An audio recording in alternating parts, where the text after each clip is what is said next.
Hello, everyone. Thank you for joining me. My name is Monica McCowan with Coldwater Board of Public Utilities. I work in the Energy Waste Reduction Department as well as Key Accounts. I'm going to be reading Chapter 14 of The Wonderful World of Oz today. Chapter 14, The Winged Monkeys. You will remember there is no road, not even a pathway, between the castle of the Wicked Witch and the Emerald City. When the four travelers went in search of the witch, she had seen them coming, and so sent the winged monkeys to bring them to her. It was much harder to find their way back through the big fields of buttercups and yellow daisies than it was being carried. They knew, of course, they must go straight east toward the rising sun, and they started off in the right way. But at noon, when the sun was over their heads, they did not know which way was east and which way was west, and that was the reason they were lost in the great fields. They kept on walking, however, and at night the moon came out and shone brightly. So they lay down among the sweet-smelling yellow flowers and slept soundly until morning, all but the Scarecrow and the Tin Woodman. Next morning the sun was behind a cloud, but they started on as if they were quite sure which way they were going. "If we walk far enough," said Dorothy, "we shall sometime come to some place, I'm sure." But day by day passed, and they still saw nothing before them but the yellow fields. The Scarecrow began to grumble a bit. "We have surely lost our way," he said, "and unless we find it again in time to reach the Emerald City, I shall never get my brains." "Nor I my heart," declared the Tin Woodman. "It seems to me I can scarcely wait till I get to Oz, and you must admit this is a very long journey." "You see," said the Cowardly Lion with a whimper, "I haven't the courage to keep tramping forever without getting anywhere at all." Then Dorothy lost heart. She sat down on the grass and looked at her companions, and they sat down and looked at her, and Toto found that for the first time in his life he was too tired to chase a butterfly that flew past his head. So he put out his tongue and panted and looked at Dorothy as if to ask what they should do next. "Suppose we call the field mice," she suggested. "They probably could tell us the way to the Emerald City." "To be sure they could," cried Scarecrow. "Why didn't we think of that before?" Dorothy blew the little whistle she had always carried around her neck since the Queen of the Mice had given it to her. In a few minutes they heard the pattering of tiny feet, and many of the small gray mice came running up to her. Among them was the Queen herself, who asked in her squeaky little voice, "What can I do for my friends?" "We have lost our way," said Dorothy. "Can you tell us where the Emerald City is?" "Certainly," answered the Queen, "but it is a great way off, for you have had it at your back all this time."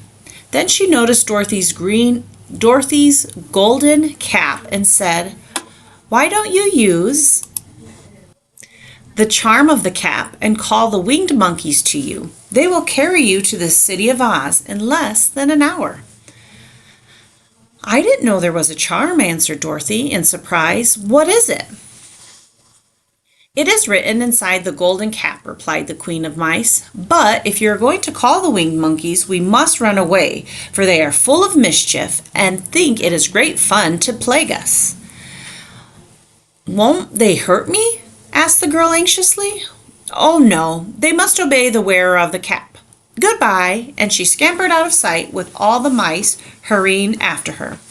Dorothy looked inside the golden cap and saw some words written upon the lining. These, she thought, must be the charm, so she read the directions carefully and put the cap upon her head. "Ippy, pippy, cackle," she said, standing on her left foot. "What did you say?" asked the Scarecrow, who did not know what she was doing. "Hi-lo, holo, hello," Dorothy went on, standing this time on her right foot. "Hello?" replied the Tin Woodman calmly. "Zizzy, Zoozy, Zeke," said Dorothy, who was now standing on both feet.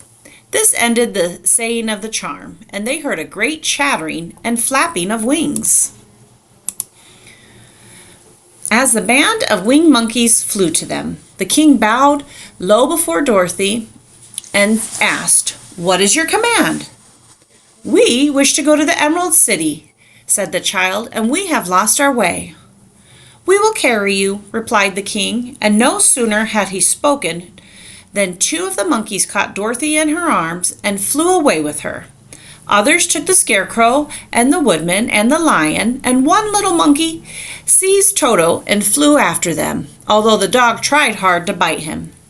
The scarecrow and the tin woodman were rather frightened at first, for they remembered how badly the winged monkeys had treated them before.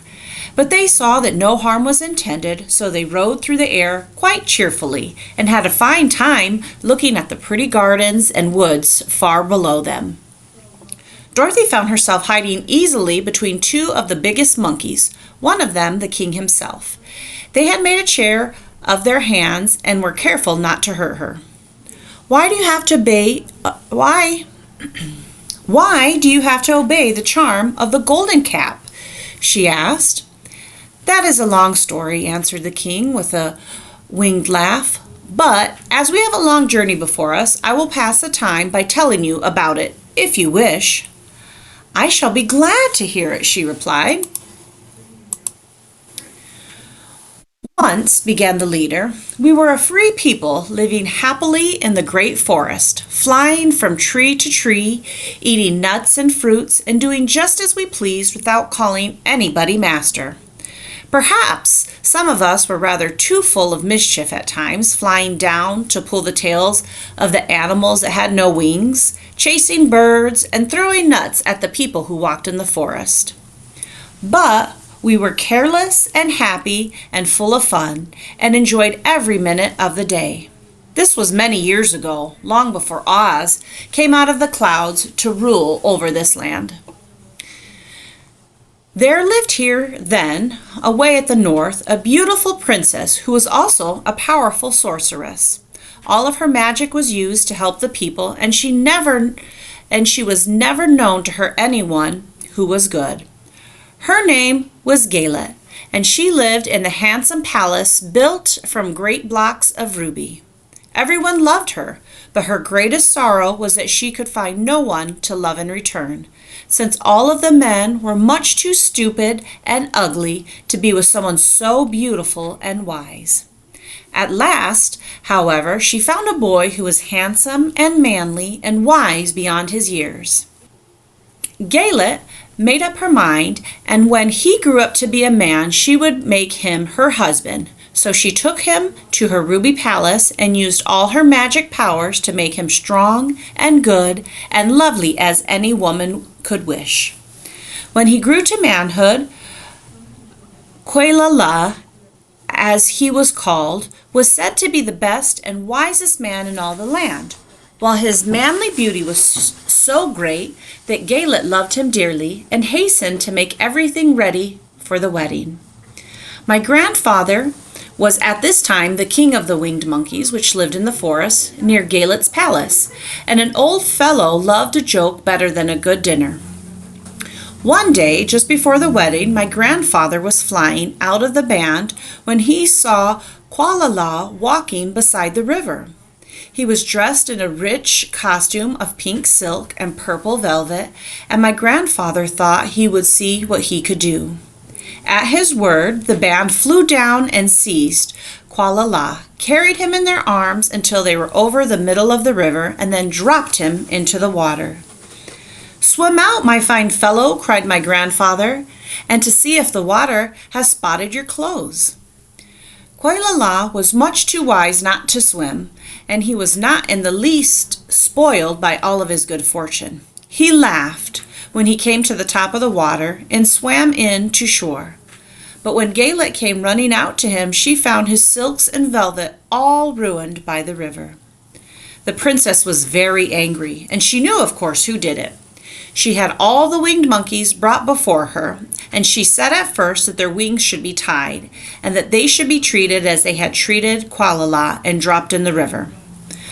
But my grandfather pleaded hard, for he knew the monkeys would drown in the river with their wings tied, and Quelala said a kind word for them also. so that Galet finally spared them on condition that the winged monkey should ever after do 3 times the bidding of the owner of the golden cap. This cap had made for a wedding present to Qualala, and it was said to have cost the princess half her kingdom. Of course, my grandfather and all the other monkeys at once agreed to the condition. That is how it happens that the 3 times the servants of the owner and the golden cap, whomsoever he may be. And what became of them? Asked Dorothy, who had been greatly interested in the story. Quelala, being the first owner of the golden cap, replied the monkey, he was the first to lay his wishes upon us, and his bride could not bear the sight of us. He called us all to him in the forest after he had married her, and ordered us to always keep where she could never again set eyes on the winged monkeys, which we were glad to do, for we were all afraid of her. This was all after we had to do until the golden cap fell into the hands of the wicked witch of the west, who made us capture the Winkies, and afterward drive Oz himself out of the land of the west. Now the golden cap is yours, and 3 times you have the right to lay your wishes upon us. As the Monkey King finished his story, Dorothy looked down and saw the green, shining walls of the Emerald City before them. She wondered at the rapid flight of the monkeys, but was glad the journey was over. The strange creatures set the travelers down carefully before the gate of the city. The king bowed low to Dorothy and then swiftly flew away, followed by all of his band. "That was a good ride," said the little girl. "Yes, and a quick way out of our troubles," replied the lion. "How lucky is it you brought away that wonderful cap?" These winged monkeys found themselves a great way to transport from one way to another, using their wings and being efficient in doing so. There's several different ways that we can use transportation efficiently. We might be able to ride our bikes, maybe an electric bicycle. There are several people that also have hybrid or electric vehicles, and those are some great ways to be efficient with energy. If you have an electric vehicle, that can help to reduce or even eliminate your fuel cost. Weekly trips to the gas station to fill up your car can be expensive, especially when the fluctuating prices of gasoline can be very high. By choosing an electric vehicle, you can forget about paying for gasoline and being at the mercy of gas prices. Not only is electricity less expensive than gasoline, but has much more stable price point, meaning that rapid price swings are all but eliminated by going electric. Another great reason to use an electric vehicle is because it helps the environment. Carbon dioxide emissions from traditional vehicles can contribute to greenhouse gases in the atmosphere and accelerate climate change. All electric vehicles don't release carbon dioxide into the atmosphere when you drive them, and hybrid electric cars use their battery to improve significantly the distance you travel with gasoline-powered engines. Electric vehicles can be fueled by electricity from renewable sources such as wind, hydropower, solar, while gasoline can only be produced through different ways to get energy. Electric vehicles are also built more environmentally friendly than conventional vehicles, such as large battery inside your electric car that can be recycled. You can reduce your carbon footprint and pollution impact by choosing an electric car to preserve our natural environment. I'd like to thank everybody today for joining me for Chapter 14 in The Wonderful Wizard of Oz, and we look forward to the next chapter. Thank you.